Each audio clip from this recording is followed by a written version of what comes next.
Hello and welcome to the Snippets of Leadership podcast. I don't think we need to spend any time talking about why having trust is important in a team. Especially if you remember the first episode of this podcast where we saw that trust is the main element you need to focus on to build a relationship with your team. I hope we can directly agree that trust is fundamental for a leader in any sector, and that gaining it is hard, it takes time and effort, and there's no hiding. Say you just started leading a new team, or you got promoted to heading the team you were a member of, or you had your team's back and somehow you lost their trust. There are no tips and tricks to hack those situations, there's only a roadmap. What I mean is that if you genuinely want to gain your team's trust, you have no choice but working hard to earn it, and your best way to go about it is knowing where to put that hard work. So, my goal for today is to give you a basic primer of what qualities build trust, how you can measure how much you possess of those qualities, and what to do with that piece of information. And that will constitute your personal roadmap to building a trusting relationship with your team. Now, research shows that your team will decide if and how much they trust you based on how much they believe you possess three qualities. First one, credibility, which means that your actions are consistent with your words. Second, respect, meaning that you care about their personal and professional development. And number three, fairness, meaning that you will treat every member of your team equitably. Those three qualities are what you need to prove to your team that you possess. So in the rest of this episode, we'll go more in detail on each one, and I'll also give you a few applicable ideas on how to go about it. Just one thing before we get started. Remember that when it comes to trust, it's not just about what you do. It's also about what others perceive.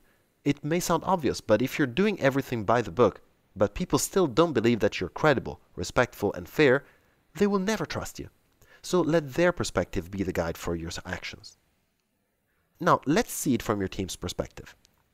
When it comes to credibility, you come out as credible when your team believes that you tell the truth, that you're ethical in your business practice, and that your actions will be consistent with your words. For example, that you will follow up on any promise that you make. When it comes to respect, people will feel respected when they believe that you will support them in their professional growth, will consider their ideas when making decisions, and that you will generally care for them.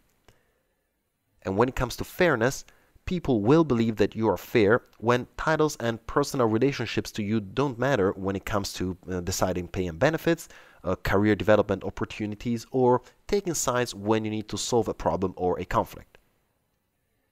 These points that make up credibility, respect, and fairness are what your team will literally grade you on, consciously or unconsciously, and on that basis, they will decide if and how much they trust you. It's up to you to prove those points with your behavior. And here are some ideas on how to get started with this. First of all, make a list of these elements and give yourself a rating on each one. Any red flags? Think of situations when you didn't live up to your team's expectations on one of those points. Maybe you made a promise and couldn't maintain it.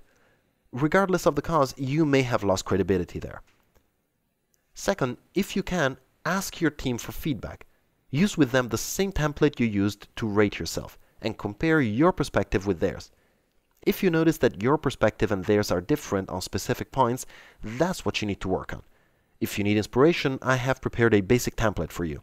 You can find it on my website on the blog article called How to Build Trust. And very important, don't just focus on how you act in your role as the leader, for example, during your weekly team meeting or during contract negotiations. Instead, keep an eye also on informal communication. For example, would you interact differently with a team member if you bumped into this person at a bar on a Sunday? How differently?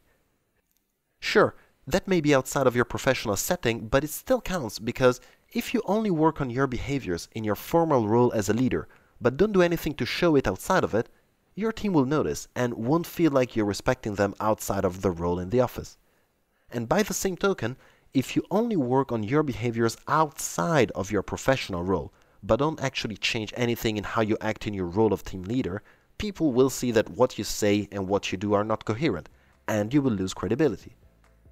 And you can't afford to lose credibility or respect. Without them, there is no trust.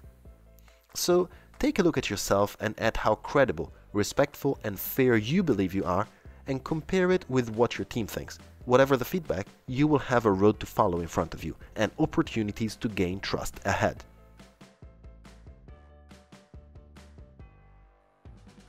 Thank you for listening. My name is Edoardo Binda from EBZ Coaching. I'm a leadership and communication trainer and consultant. And if you have any questions about what you've heard in this episode, please reach out to me via LinkedIn, Facebook, or my website. I'll be answering the most interesting questions on the show. And if you know someone that will benefit from this type of content, please make sure you recommend this podcast to them. Thank you, and see you next time.